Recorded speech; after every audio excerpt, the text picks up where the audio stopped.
solicit positive comments or negative comments on my looks, because it's not about my looks. It's not about my makeup, not about how young or old I look. So I'm not applying a filter as you would naturally consider to be a filter.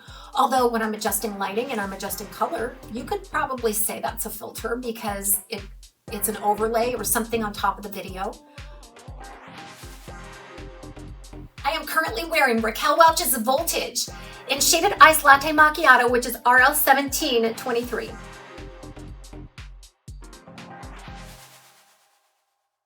My goal as a content creator of wig content is to get you the most accurate look at the wig, the color, the texture, and that is a huge feat to accomplish.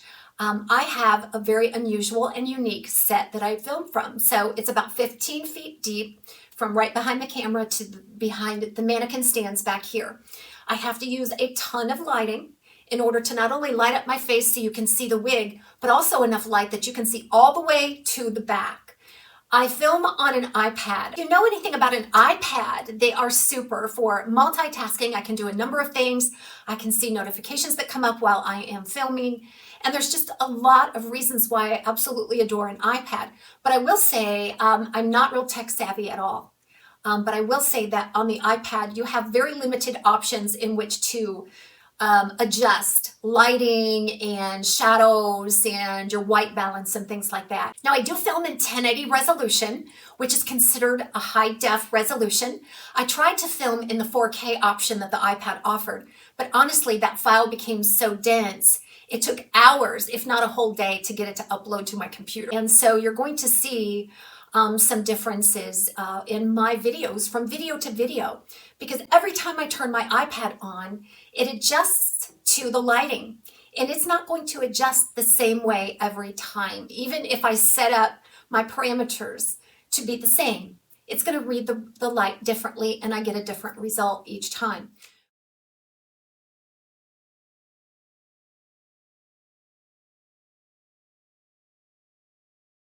Every single time I film on my iPad, and this used to discourage me so much, I get this white balance issue because I have to use so many lights in order to light up my set. There's a yellow or a golden cast to everything I film. So it just turns everything gold. And that is a nightmare for when you're trying to produce an accurate look at colors and things. And then the other thing is that it exaggerates and enhances shadows. Now those shadows can be on my face, they could be on my clothing, they could be in the wig, it can be in the background, but it's an exaggerated shadow effect that I think detracts from the more accurate look at the wig. So remember, when I am trying to give you the best product, I'm not looking at my face, I'm looking at the hair and the mannequins in the back, to make sure that you can see everything and it's close to portrayal as accurate as possible. Now we all know that depending on what device you're viewing it from, it could look different. I put an iPad next to my PC and it was totally different. The PC looked really dark and gray and ashy, and then on the iPad it looked more golden and true to light, true to natural. So what do I have to do? I have to fix that in my editing software. And in that software are a ton of controls that I can adjust some of these things that I see that are wrong in my initial footage. So the first thing that I do is I adjust that white balance in my color settings. So I'll go in and I'll bring that a little bit back to where I feel it's most accurate. Sometimes I can't achieve completely the accurate look of it, but many times I can, and I think it's passable, you know, the end product. So I get rid of that gold cast. So what I have to do is I have to go into the lighting settings and start fiddling with that. And then I have to adjust the shadows, because shadows can create dark colors where there aren't supposed to be dark colors. So my final product is what you see in my videos every time, but honestly, the raw footage looks sometimes pretty bad that I have to fix it. So I'm not. One of the biggest things that I had to get used to when I started to do wig reviews was that people were criticizing my looks. They were criticizing my face, my makeup. And I thought, well, wait a minute, that's not why I'm here. That's not why I'm doing this. I am doing this to show the wigs, not to say, hey, Taz, you look beautiful in that wig, or Taz, that's not your best, or your makeup this and that, and your makeup's too dark, or whatever. I get criticism all the time. I neither solicit positive comments or negative comments on my looks, because it's not about my looks. It's not about my makeup. It's not about how young or old I look. When I first started to get really accustomed to getting those kinds of comments, I thought to myself, what can I do? And a couple of things came to mind. First of all, unfortunately, I'm unable to do a faceless channel and still give you a look at the wigs, because honestly, just by filming them on a mannequin and not showing my face isn't going to give you a nice, accurate look. And then I thought, well, maybe if I just blur out my face, you know, because there's a way that I can go into my editing software and just put a blur on the face so that you can't see it. You can hear me and you can see the wig, but since I move around a lot, that blur effect got into the wig and it wasn't good.